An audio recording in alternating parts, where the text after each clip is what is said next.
Hormuz में हाहाकार मचा हुआ है क्योंकि टैंकर पर फिर से प्रहार हुआ है। स्ट्रेट ऑफ हॉर्मुज में तनाव बरकरार है। यूएई के जहाज पर अटैक, ईरान पर लगा हमले का आरोप और एक हफ्ते में यह तीसरी घटना है।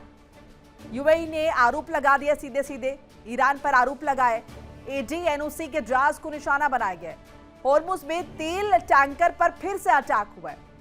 अब ईरान की चेतावनी सामने आई है।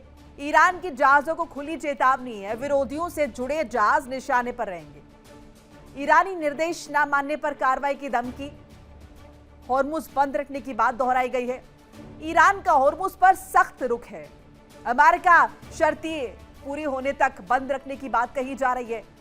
समुद्री रास्ते पर तनाव लगातार बरकरार है। अब ईरान और कतर इस बीच आमने सामने आ गए हैं। ठन गई है। 3 ईरानी पायलट्स की हिरासत का दावा किया जा रहा है। कतर ने आरोपों को गलत बता दिया है। पायलट्स को लेकर है यह दावा। ईरान का दावा है 3 पायलट हिरासत में है। 6 महीने से कतर में होने का आरोप लगा है। परिवार से संपर्क नहीं होने का दावा है। इस पर ईरान ने क्या कहा है? ईरान ने यह दावा किया है और कतर ने पलटवार किया है। कतर ने ईरान के दावे को नकार दिया है। पायलट हिरासत में होने की बात पूर्णतः गलत है। हवाई क्षेत्र का उल्लंघन का दावा किया जा रहा है कतर की तरफ से। अब इन सब के बीच ये भी कहा जा रहा है कि SU-24 विमान गिरा था, जिसके बाद यह विवाद बढ़ा है। ईरान का दावा है पायलट को जिंदा पकड़ा गया है। कतर ने कहा है 1 पायलट के अवशेष मिले। कुल मिलाकर ये जो तनाव है ये और ज्यादा गहरा गया है। एक रिपोर्ट।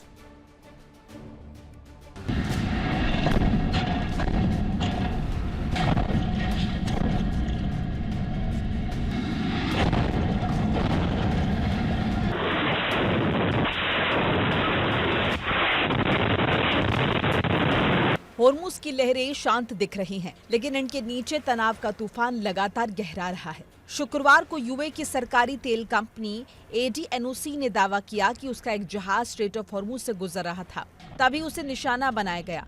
हमले के बाद हालात को नियंत्रण में लिया गया। गनीमत रही कि किसी के घायल होने की खबर नहीं है, लेकिन सवाल बड़ा है। अगर दुनिया के सबसे महत्वपूर्ण समुद्री तेल रास्ते पर लगातार जहाज निशाने पर आने लगे तो इसका सीधा असर सिर्फ खाड़ी तक रहेगा या पूरी दुनिया तक पहुंचेगा।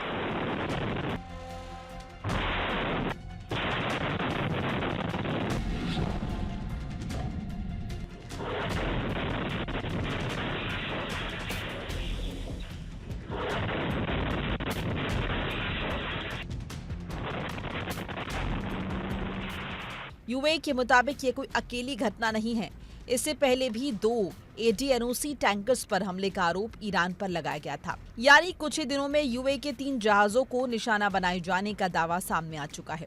यूएई ने हमले की कड़ी निंदा की है और ईरान से साफ कहा है कि हमले बंद करो और हॉर्मुज को पूरी तरह खोलो। अब निगाहें इस बात पर है कि आने वाले दिनों में हॉर्मुज से गुजरने वाले दूसरे जहाज कितने सुरक्षित रहेंगे।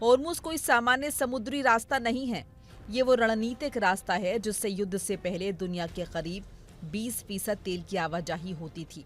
यानी हॉर्मुज में संकट बढ़ा तो असर सिर्फ यूएई या ईरान पर नहीं, तेल की कीमतों से लेकर दुनिया की इकॉनमी तक महसूस हो सकता है। युद्ध के बाद से यहाँ जहाजों की आवाजाही में भारी गिरावट की बात सामने आई है।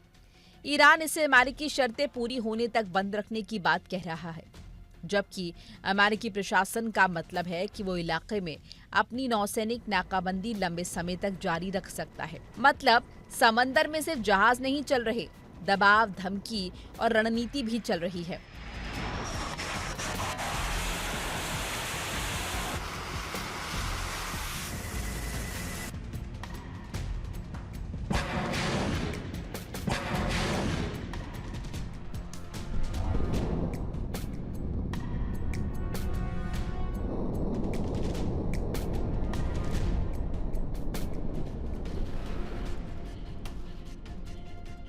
देखिए इंडिया डेली 24/7 अब आपके स्मार्ट टीवी पर। इंडिया डेली मौजूद है सभी डिजिटल प्लेटफॉर्म पर लाइव और लगातार। इंडिया डेली 24/7 हर दिन राष्ट्र को समर्पित।